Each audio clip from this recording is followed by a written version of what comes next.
নতুন pay commission গঠনের প্রক্রিয়া শুরু, অসন্তুষ্ট সরকারি কর্মীরা। Hi everyone, welcome back to my channel অঞ্জনার ব্যঞ্জনা। বন্ধুরা, তোমাদের সকলকে আমার এই ছোট্ট ইউটিউব চ্যানেলে স্বাগত জানাই। পশ্চিমবঙ্গের রাজ্য সরকারি কর্মচারীদের বহু প্রতীক্ষিত সপ্তম বেতন কমিশন চালুর তোড়জোড় অবশেষে প্রশাসনিক স্তরে শুরু হয়েছে।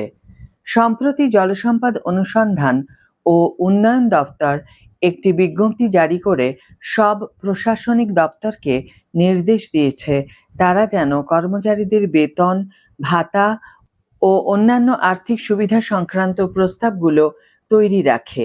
রাজ্য সরকার চাইছে আগামী বছরের জানুয়ারি মাসের মধ্যেই এই নতুন পে কমিশনের সুপারিশগুলো কার্যকর করতে।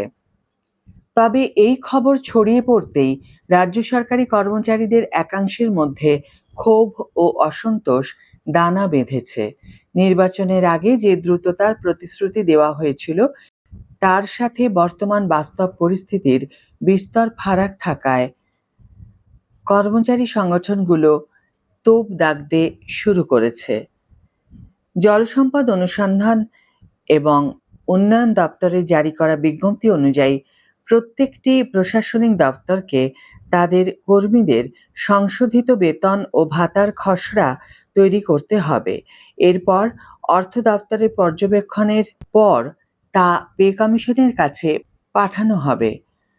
সরকারের লক্ষ্য হলো আগামী বছরের শুরুতেই সপ্তম পে কমিশনের সুপারিশ বাস্তবায়নের কাজ শেষ করা। নির্বাচনের আগে ক্ষমতাসীন দল প্রতিশ্রুতি দিয়েছিল সরকার গড়ার ৪৫ দিনের মধ্যে সপ্তম পে কমিশন চালু করা হবে।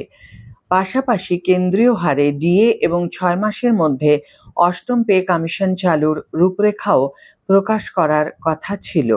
কিন্তু নতুন সরকার গঠনের ২ মাস পেরিয়ে যাওয়ার পরও এখনও কোনো আনুষ্ঠানিক গেজেট বিজ্ঞপ্তি জারি না হওয়ায় কর্মীরা হতাশ ও ক্ষুব্ধ।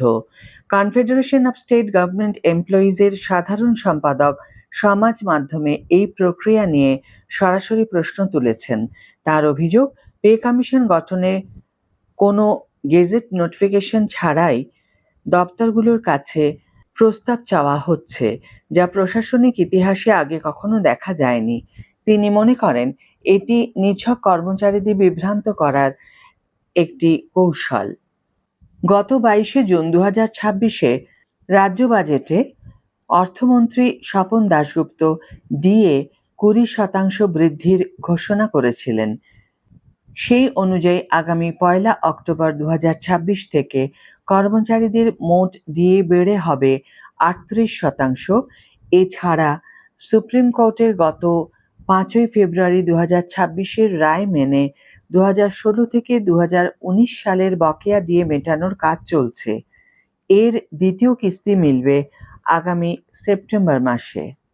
প্রশাসনিক স্তরে শুরু হওয়া এই প্রক্রিয়ায় কর্মীদের কাজের চাপ কিছুটা বাড়বে। দপ্তরগুলোকে সার্ভিস বুক, পে অ্যানোমালি এবং নিজস্ব তথ্য যাচাই করে নতুন প্রস্তাব তৈরি করতে হবে। তবে আর্থিক দিক থেকে এটি বড় স্বস্তি আনবে। আগামী জানুয়ারি মাসে সপ্তম পে কমিশন চালু হলে এবং অক্টোবর থেকে ৩৮% ডিএ যুক্ত হলে কর্মীদের হাতে আসা বেতনে বড় রকমের ফারাক দেখা যাবে। আজকের ভিডিও এখানে শেষ করছি বন্ধুরা।